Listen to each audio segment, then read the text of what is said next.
transfer coming from New Cross Hospital, a gentleman who has a condition called hydrocephalus. He has a fluid shunt in his head going into his peritoneal cavity, so it drills all the way down into the middle and then just drops the fluid harmlessly in the tummy, fundamentally, which is great right up until the shunt either snaps or blocks. I can't be the one who's going to fix him. I need my neurosurgical colleague for that. But it sounds like they'll have to do it in something of a hurry, because this guy's quite unconscious. Left untreated, he would die. Hi, John. I'm at your neurosurgery. I'm just letting you know about the shunt patient. He's 5 minutes away. Yeah, once I see him here, I will probably take him to theatre right away, okay? Okay, thank you. Cheers, that's bye.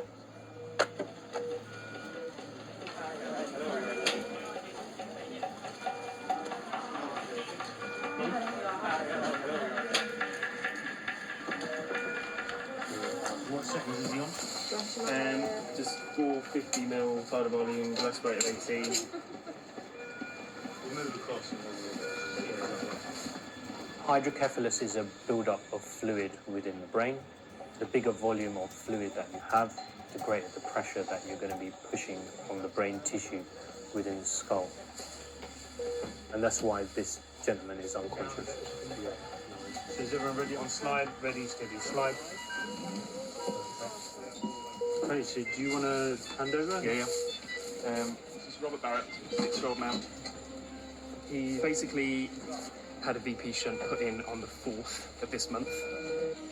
He dropped his GCS early this morning to GCS of 9. GCS dropped further. Repeat CT showed ongoing hydrocephalus, and there was some evidence of hemorrhage at the site of the VP shunt. He actually turned out to be a challenging intubation. It ended up being on the fourth attempt, basically, intubation. Did you give them any hypertonic? We didn't have at all. No, we didn't have any. So his pupils were 3 and sluggish before we intubated, and they're stayed 3 and sluggish. Sure, okay. So our neurosurgical colleagues here, thank you for your help. Thank you. We'll take it from there. Cheers. Right, can I have one hypertonic saline as well? Yes. How much do you reckon he weighs? He's still tuning on from all that, As an anaesthetist, we get called to some of the most critically unwell patients in the hospital. We look after the people that are asleep, taking control of the breathing, maintaining the blood pressure, things that you would do automatically if you were awake, but when you're put to sleep, we take over. So we're essentially acting like your lungs and your heart. Obviously, his head is the main issue, was why he's here, but then the oxygen level for him is a bit low. He's on 100% oxygen, which is quite a lot. Yeah, he's not in a good place at the moment. The few things that we have to do immediately is to make sure he's sufficiently sedated and adjusting some of the medication to improve his blood pressure so his brain has enough oxygen. If the pressure in the skull would continue to rise, it would lead to the brain being squeezed and Robert losing all function and potentially dying. How much you want? 60 mils. We just need to get some more information, so we're doing a CT scan. It helps with understanding entry points, so from a surgical point of view, to have a look at where they can enter through the skull. I'm good when you are. Yep.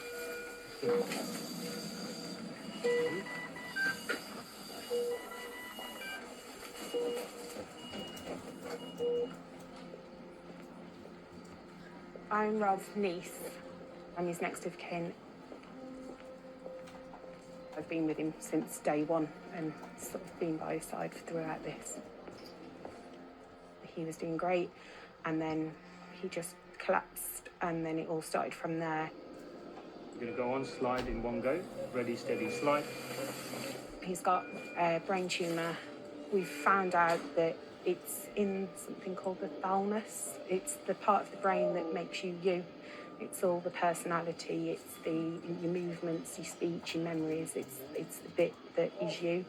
it can't be operated on. So they put a shunt into his brain. Okay, yeah, we've got oxygen vent, it's fine. So we're just going to move him out from CT, we'll come straight to theatre. So straight to theatre after this, yeah? I think it will. But it's not going to be very effective because he wants to go. Just looking at the shunt just to plan what I'm gonna do. It's life-threatening. The score for his consciousness is seriously low, and his eyes are not reacting to the light as they're supposed to be, which is a sign of death for Princeton. So it's quite serious.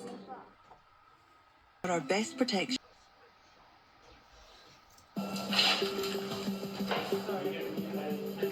This patient, Robert, is in a critical condition. We know that there's a problem within his head, likely to do with the shunt. Which side are you going to be on this side? He needs neurosurgical intervention to help unblock it.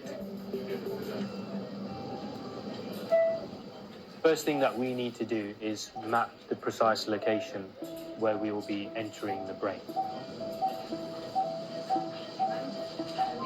Registering a navigation that will help us be as accurate as we can if we needed to replace the shunt inside his head. This is just a magnetic field, and it sees the relationship between this pointer and the reference on the patient head, and essentially cross-reference that to the scan. Just a very nice technology.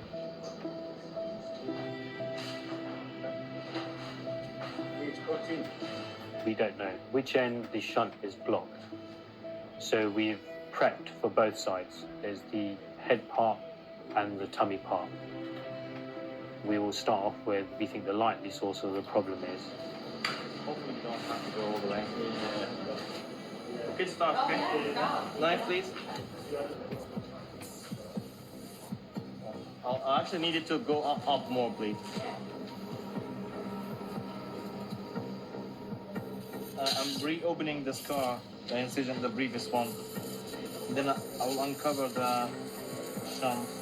Can I have a tissue scissor, please?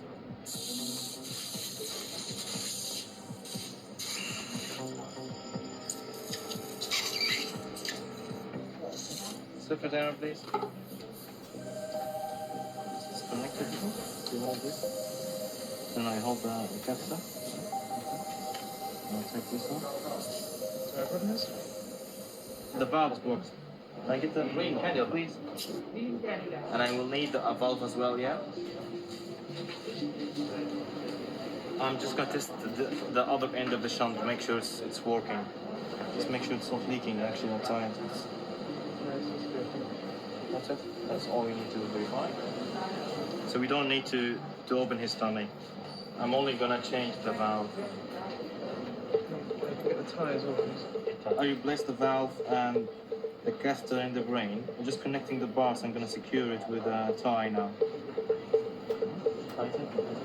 We found the blockage and we replaced it, so success. Yeah,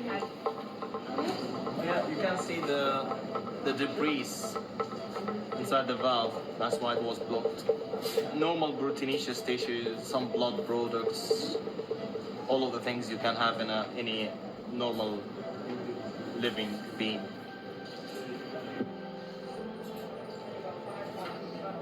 We've managed his intracranial pressure from a medical point of view, and they've obviously corrected where the shunt malfunctioned. So in general terms, the primary problem has been sorted. The secondary issue is his brain tumor. This is a little bit more complicated. We'll only be able to tell once we wake this gentleman up at the end. And if we can't wake him up, what do we do after that?